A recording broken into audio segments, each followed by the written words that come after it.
Бидний одоо нэг удирдлагын арга барил бол нэг миний хувьд бол нэг таалагддаг арга барил бол нэг ажилтнаа чиглэсэн бодлогууд ихтэй. Одоо тэр engagement байх тал дээр бол нэлээс анхаардаг. За энэ дээр та ер нь яг ямар одоо удирдагч хүний хувьд ямар бодлогоодыг барьдаг вэ? Ер нь бас ингээд хүний нөөцийн бодлого хэрэгжүүлээд явж хахад танд энэ хамт олонны уур амьсгал тэр байгууллагын соёл ерөнхийдөө энэ ажиллах хүчний эргэцэд ер нь хэрхэн нөлөөлж байгаа дүр зураг харагдаж байна. Одоо дүр зураг шал өөрлөсөн байна. Дунджаар одоо зочлох үйлчлэгээ зочлох буудлын эргэц нэг 20% та байдаг гэх юм бол бид нэр 25% та байдаг гэж үзэх юм бол бид нэр 10% илүү байгаа хгүй эргэц одоо тогтвор сууршилтай байдал. Тэгээ тэрийг яг яаж бүрдүүлээд байгаа вэ гэхээр саяных одоо төрсөд төртний илүү ач холбогдол өгчүүд юм уу бидний нэг хүн учраас одоо сэтгэл зүйтэй илүү харьцах бидний нэг гэдгийг ингэж ойлгох нэг зорилгын төлөө явж байгаа гэдгийг. За нөгөө талдаа бол хүнээ ойлгох одоо юм үзэгдэл болоод бодлогод гарч ирсэн л дээ. Жишээ нь одоо хамгийн анх үүсгэн байгуулагдсан байхад ресепшн байхгүй байхад дөрөв ээлж ресепшн гэж тохиолдол явдаг байсан. 3 ээлжээр 24 цаг явдаг байсан. Одоо л тэр хууль өөрчлөгдөж байсан гэх мэтчлэн хуулиа яагаад дагаад байгаа юм гэхээр тухайн хүнд илүү нөгөө боломжийг олгож байна. Нөгөө ажиллах болоод амрах цагийг нөгж байна. За нөгөө талдаа нөгөө эргэцэд нөлөөлөд байгаа зүйлийг дараагийн ресепшн олдохгүй тохиолдолд шууд ингээд үргэлжлээд явахаар нөгөө маш их ядралт авдаг штеп. Тэрийг багасгахын тулд нөгөө нөөцөө сайн бүрдүүлэх юм гэх мэтчлэн тэгээд ингээд ерөнхий утгаар нь харах юм бол яг л ингээд харилцаан дээр бас тогтоод байгаа юм байна. Харилцаан дээр тогтож байгаа учраас бид нар өөрсдөө тогтвор сууршилтай байж байна. Нөгөө талдаа энэ зүйл байж байгаа учраас бас нэг даллан дуудах юм хэсэг болоод байна. Тэгээд нөгөө талдаа ажиллах сонирхолтой хүмүүс бас илүү нэмэгдэж эхэлдэг юм байна. Яг л нөгөө хамгийн сайн маркетинг бол ам маркетинг гэж хэлдэг тийм шиг тийм байдаг юм болоо гэж яг одоо харж байна. Гэхдээ өмнө нь бол ерөөсөө тийм байгаагүй. Дөнгөж анх үйл ажиллагаа явуулахад бол би ганцаараа өөр нэг 3-4 багийнхаа гишүүдтэй л ингэж ихтэй хүний нөөцөж хийгээл ингээд бүх ажил руу ороод нөгөө бариста байхгүй үед баристагаа хийгээд явжсэн байгаа. Тэгэхээр одоо л харьцангуй тогтворчоод тэгээд илүү бүр нөгөө тогтвор сууршил маань 35% рүү хүрсэн гэдэг ярих зэг дээр ирсэн байна. Үүнээс дахиад ургуулад асуухад зочд буудалд ажиллаж байгаа бүх хүмүүс нэгнээс хамааралтай баг. Зочд буудалд одоо хэрэггүй орон тоо гэж юусаа байдаггүй. Бүх ажлын байр орон тоонууд бол өөр ингэсэн онцлог ажлын чигүүрхтэй ач холбогдолтой юм онцгой юмнууд байж байгаа. Тэгэхээр магадгүй айл нэг тал дээр доголдоод ирэх юм бол нөгөө таны төрөний хэлсэн дөрвөн ширээний чинь хөлн доголдоод бас эхэлждэг. Тэ. Тэгэхээр ер нь үйлчлэгээний энэ баг хамт олон хоорондоо яг бас яаж харилцах вэ? Багийг яаж авч үлдэх вэ? Яг сая таны хэлсэн чинь би хамгийн их үедээ шууд одоо дунджаар 100 хүнийг ярилцлаганд аваад тэднээс тодорхой тоог нь одоо гарах ярилцлага хийжсэн байхгүй. Тэгээ нэг өдөр манай нэг галт тогооны угаагч маань ажиллаа тэр чигээр нь хаяад орхиод явсныхаа дараагаар нэг 2 хоногийн дараагаар ирэхгүй. За ингээд юу болов зөвөрөө гэдгийгсэн чинь яах вэ? Би ингээд ажиллаа орхиод явсан ч гэсэн ер нь хамаагүй шүү. Би тийм чухал ажил хийдэггүй. Би надад хэлсэн. Тэгээ би чухал биш ажил гэж үлдэж бодолд байхгүй. Яг тэр үедээ би тохоонд юу гэж хэлснийг санахгүй юм. Тэ чухал биш ажил гэж альч байгуулдаг байхгүй. За ялангуяа зочд буудалд бол бие биенээсээ харилцан хамааралтай байдаг учраас тэнд нэг угаагч байхгүй хахад галтгоо тэр чигээр ингээд одоо илгээрээ хөвтдөг байхгүй. Яагаад вэ гэхэлэр тэнд одоо таныг байхгүй учраас өөр хүн тэр ажлыг хийх болно.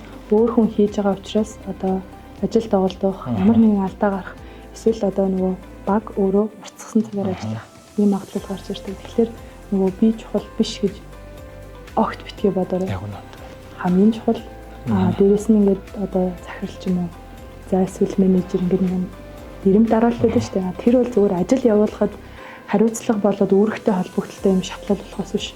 Би одоо захирал байлаа гэд танаас илүү чухал гэсэн огт биш аахгүй. Яг үнэндээ галт тогооны багт бол би хичнээн захирал байлаа гэд тэнд угаагч байхгүй бол галт тогооны баг тэр чигээрээ хямардаг шиг ерөөсөө ижилхэн чухал дээрээс нь одоо тасралтгүй явах юм амлалтын өгцөө учраас бид нэр тасралтгүй л ажиллах хэрэгтэй. Тэгэхээр энийг бас нэг энэ үнцгийг нэг хараад үзээсэй гэж Яг үнэ энэ бол маш чухал байр суурь шүү. Ерөөсө зочд буудал дээр бол чухал биш ажлын байр гэж байхгүй тий. Сургуульд хийгээ явж байхад бол буулуудын ажилтнуудын хооронд нэг маргаан үүсгэл тий. Өрөөний үйлчлэгч бид нар бол ингээл тий юм зөөгөл хүн материал өргөөл тий ингээл амар бие ажил хийгээл зовоол тий өдөрт 10 хэд өрөө цэвэрлж чинь энэ мөн ресепшнуд юу хийдэг ингээл техникийн ард уцаар яриа зогсож яадаг гэх тий. Гэтэл энэ хоёр чинь ингээд ялгаатай хэрнээ магадгүй ресепшн маань маш их утасны дуудлага аваад тэндээ ядарна. Эргээд тэр утасны дуудлагын цаан чинь танаа байгууллагын орлого таны цалин нь бас яригдчихэж байгаа байхгүй юу? Тэгэхээр энийг би аягүй сайн ойлгосоо гэж бас хүсэж байгаа юм. Бүгд нэг нэгнээс хамааралтай ийм багийн систем. Ерөөсө хэрэггүй ажлын байр гэж огт байж болохгүй. Тэгж тийм ойлголт өгч болохгүй гэж хэлгээд байгаа. За түрүүн та нэг ажилтнуудыг хөрвж ажиллуулах нь болсон гэж надад урдчихсан. Энийгээ та дахиад нэг дэлгэрүүлж байгаа. Одоо нөгөө галтгоонд ийм олон ажилт нар яах юм 3-4 хүн байхад л болдог ч юм уу тийм ойлголтууд юм л да. Тэгэхээр нөгөө 3-4 хүн ажиллах юм бол тэр чинь 6-8 хүний л ачааллыг авах гэдэг байна. Тэгэхээр 6-8 хүн байлгасан дээр болж байгаа байхгүй. Тэгэхээр бид нэр урт хугацааны ийм аяллыг ярьж байгаа. Одоо ялангуяа Аврора хотелийн хувьд бол маш урт хугацааны алсын хараатай юм хийж байгаа учраас бид нэр ядарч болохгүй байхгүй. Ядарлаа гэх юм бол одоо ажлын байран дээр алдаа гарна. За ядарлаа гэх юм бол эрүүл ах уу эсвэл аюулгүй байдал хангагдах уу гэдэг зүйл явж байгаа учраас тэрийг байсан. Тэгээд дээрэс нөгөө зарим тохиолдолд бол одоо яг хавсарч ажиллах гэдэг бол албан тушаалаас хамаараад байна. Гэхдээ хавсарч ажиллах гэдэг ойлголтыг бол яг одоо ээлжийн амралт авах тийм үеүдээс бусдаар байсан. За тэгвэл тухайн ажилтан магадгүй одоо тухайн багийн гишүүн магадгүй за би болно гэдэгтэй эсвэл одоо ар гэрээ бодоод нэг бол цалин хүнлэгээ бодоод хийсэн байлаа гэж бодоход маш их хэмжээний ядралтыг аваад тэгээ нөгөө ядралт авсан хүн чинь ажил дээрээ гарч байгаа одоо хандлага нь өөрчлөгдөж явчихж байгаа учраас нэг юм эргэсэн холбоо байгаад байгаа янзаараад тэгээд за хавсарч хийхгүй юм байна. Зөвхөн нөгөө одоо ээлжийн амралт авч байгаа тэр цаг хугацаанаас бусдаар тэгсэн нь биднэрт илүү их юм байна. Урт хугацаанд илүү тогтворч туршилттай байх юм нөхцөлийг бүрдүүлж байгаа. Харсан. Тэглэгээ яг ядраал гэхээр наазах нь уурлал уцаарлаа тий. Тэр хандлага нь ажиллаж байгаа хамт олон дотор гарна эргээд үйлчлүүлэгчд мэдрэгдэнэ гэдэг юм том юу гарч байгаа. За ер нь одны зэрэг ба ажлын хүчний тооны хамаарал ер нь хэр байна? Одны зэрэглэл дээшлэх тусмаа ажиллах хүчний тоо нэмэгдэнэ. Яг гэвэл тухайн хүнд тэр үйлчилгээ өгөх гэж байгаа одоо баг олуулаа байж за энгийнээр ярих юм бол тавлалт ямар байх вэ? За үйлчилгээ өөрөө ямар форматтай байх вэ гэдэг тэр бүх зүйл гарч ирнэ.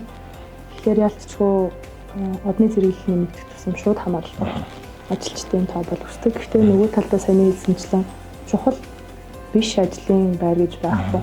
Одоо хаалгач чи зөвхөн хаалга онгойлгоо зогсож идэг хүн гэж болохгүй байхгүй. Тэр бол бидний хамгийн анх одоо зочныг өглөж авч байгаа хамгийн ихний хүрхцэг. За дараа нь ингээд ресепшн байна тийм. Ресепшн нэмсэглэж өгөхгүй бол зочин өөрийг нь хүлээж авч яах гэдэг мэдрэмж авахгүй гэх мэтчлэн ийм байж байгаа учраас ялцчгүй тоо бол өөр байдаг. За хоёулаа байгууллагын соёлын талаар яриа тий. Тэрүүн бол хамт олонны уур амьсгал ажилтны эргэцдэр хэрхэн нөлөөлж ийнэ гэдээ асуусан. Одоо ерөнхий том зургаараа бол байгууллагын соёл нь ер нь энэ үйлчлэгээний чанарт яаж нөлөөлж ийн, ажилтан бас доктортой байхад яаж нөлөөлж ийн, эргээ та нар бас удирдахад яг ямар үүрэг гүйцэтгэж ийн гэдгийг та нар ярих уу? За тийм. Хамгийн анх 2019 оноос гээд ихээр яг манай түүх анх нэгдээд ковидын 2 жил тэгээд дараа нь бид ихээр бараг 3 жилийн түүхтэй юм шиг болчихж байгаа. Гэхдээ тэр тэнд байгууллагын соёл байсан учраас үгүй болтол. Бас энэ хол замыг туулж ирлээ тийм. Хол зам гэж яагаад яриад байгаа гэвэл нэг ковидын одоо тэр цохилтонд бүх бизнесүүд бас илгээгүй. За тэгээд байгууллагын соёл гэвэл хамгийн анх нөгөө багаас эхэлсэн. Удирдлагын багийг ямар хүмүүсийг сонгох вэ гэдгээс эхлээд тэгээд би өөрөө сонгохдоо юм ялгамжтай өөр ур чадвартай болоод өөр сэтгэдэг тийм зан төлөвтэй хүмүүсийг сонгосон. Тэгэхээр нөгөө шийдвэр гаргахад бид нэр илүү оновчтой байна. Одоо тэнд бүгдөрөнгөнд дагаад тгий гэж хэлдэг нэг хүн байхад үгүй болохгүй байна захирлаа гэж хэлдэг нэг хүн байх гэх мэтчлэн ингээд сонгоод ирсэн чинь сүүлдээ бид нөгөө баг нь өөрсдөө байгууллага авч явах энэ хэмжээнд одоо бол яг хүрчлээ. Тэгээд эхлээд удирдлагын баг дотроо ингээд соёл бүрдүүлж байгаа нөгөө үн цэнүүд авч байгаа тийм. Эхлээд хүн за тэгээд ёс зүй гол нь байна уу гэдэг. Яг үл энэ ёс зүй гэдэг хэсэг дээр би нэг жишээ өгье. Дараачихын тогтвортой хөгжлөд яг энэ 3 үн цэнүүд авсан эхлээд хүмүүс байна. Дараа нь явцын дунд бол аль нэг нь зөрчигдсөн, ялангуяа ёс зүй зөрчигдсөн тохиолдолд одоо олон жил хамтарсан ажилласан ч гэсэндээ бид нэр одоо баяртай гэж хэлэх хэрэгтэй болсон л доо. Яагаад гэвэл нөгөө багаар хүртэл үед ярилцсан байхгүй. Энэ бол зүгээр л одоо тэр захирал халддаг эсвэл тэр хүний нөөцийн менежер халддаг гэдэг ойлголт багаараа хүртэл байдаггүй. Бүгдөө багаараа ингэ сууж ярилцсан. За бидний үн цэний юм байна. Бас арай эрхэм зорилго үндэслэл юм байна. Тэгэхээр энэ хүнийг яах вэ? Гэртэх юм уу? Эсвэл эсэргээрээ одоо баяртай гэж хэлэх юм. Яг л нөө бидний хайртай хүн байсан. За тэгээд аль аль нь хэцүү шийдвэр واخхой. Тэг ингээ бүгдөө ингээл яриад сууж байхад би ингээ анзаарч байсан чинь бүгд цуг байхыг хүсэж байгаа. Гэхдээ баяртай гэж хэлэхэд хүрч байгаа байхгүй. Яг тэгэхээр бид нэр энэ соёлыг авч явахын тулд энэ замаараа л урагшаа хараад ингэж явах юм байна. Өөрөөсөө ингээд гаргаад ирсэн юм хязгаар байгаа учраас энэ хязгаартаа л явах юм байна. Тэгжиж хамгийн гол нь байгууллагын соёл яг юм цэврээрээ үлдэх юм гэж шийдвэрт хүрээд тэгээд тухайн хүнд баяртай гэж хэлэх юм шийдвэр гаргаж ирсэн. Тэгэхээр ёс зүйн зөрчил гаргасан бол аврал хотел байх боломжгүй гэдэг ийм одоо шалгуур байж байгаа учраас удирдлагын багийн бид хэд өөрсдөө одоо бие биендээ тавих шалгуур өндөр. Дээрээс нөгөө асууж байгаа асуулт нь хүний бодсон юм уу? Тухайн хүн чинь хэдэн цаг ажиллаж байна? Одоо хууль дүрмийн дагуу байна уу гэх мэтчлийн ийм асуултыг тавих. Нөгөө талдаа чи өөрөө хөгжүүлж байгаа юм уу гэх асуулт тавих те. Иймэрхүү зүйл байгаа учраас нөгөө эхлээд алсын орой эрхэм зорилго үнд зүйлтэй баригдчихна. Дараа нь нөгөө тэр өөрөө бий болоод ингээд удирдлагын баг өөрсдөө шингээгээд авчихаар удирдах байгаа одоо баг өөрөө нэг тийм одоо аура гэх юм уу тийм ойлголттой ирч тийм ээ. Тэгээд бид нэр нэгсэндээ бүгдээрээ бүхлээрээ нэг тийм ойлголттой. Одоо хамгийн анх аврал хотелийг үүсгэн байгуулаад бид нэр байж хад шал өөрөөс нь л даа яагаад би ч өөрөө бас арай нэг юм бидний жоохон ойлголцохгүй нэг үе байсан. Тухайн үед ингээд удирдлагын багаас асуухад бол дууга хураагаад одоо манай багийн бүх гишүүд гэсэн үлдээ дууга хураагаад санал бодлоо хэлэхгүй бүр нэг юм яах вэ гэж боддоо. Тэг би ойлгоод байна уу, намайг ойлгоод байна уу гэдэг тийм үе байсан. Гэтэл одоо бол ингээд за яах вэ, сурч хөгжиж, тэндээс юм авъя, эндээс юм гэдэг нөгөө дотооддоо судалгаа, хэн өрсөлдөгчийн судалгаа, гадааддаа чинь тэгэхээр ингээд тгийгээл бүр нэг юм ассан хүмүүс байгаа байхгүй. Яагаад гэвэл тэр нөгөө бид нэр өөрсдөө яг одоо бизнес хийх явцдаа соёлоо ингээд өөрчлөөд хэрэгцсэн байна. Манай хэд бол ерөөсөө яг л саяны ярьж байгаа шиг ёс зүйтэйгээр хүнд зүйлээ бариад явъя. Тасралтгүй суралцаж хөгжиё гэсэн тийм бүр хэсэг бүлэг байгууллага болцсон байгаа даа. Тэр нь харагдаад ирэхээр эсэргээрээ би өөрөө бас ирчлэгдэх. Одоо би бинийг нөгөө дим димэндээ дээсэрчэндээ гэдэг шиг яг ийм одоо үзэгдэл байдаг юм байна. Тэрийг хараад ер нь их харгалт төрсөн. Сая сургалтаар нэг сарын туршид би Америкт байж байгаа байсан. Тэгээд ирээд ингээд бизнесээ харж байгаа байхгүй гадны хүний нүдээр тэгсэн чинь бизнес маань улам ингээд цэцэглээд явж байна. Нуурхан хаа. Бидний ингээд яриад байгаа одоо энэ байгууллагын соёл энэ зүйл чинь юм хийсвэр биш юм. Бариад авчиж болдог юм бүр хатуужчихсан ийм үнэтэй зүйл болоо хувирсан байна.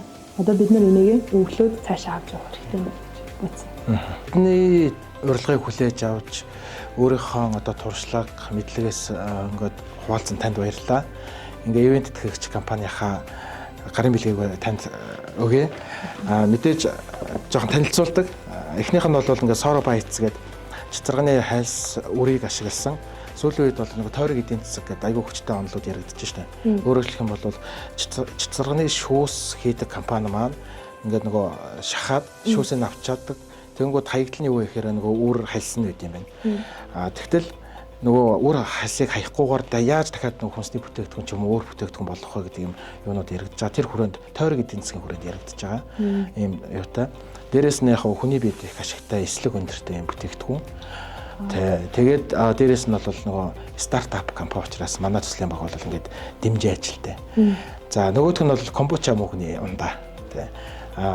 Монголын эрүүл мэндийн яамаар баталгаажсан. Японд руу экспорт нь гарч байгаа. 1 мл комбучад ундаанд бол 700 мянган ашигтай бактери байдаг.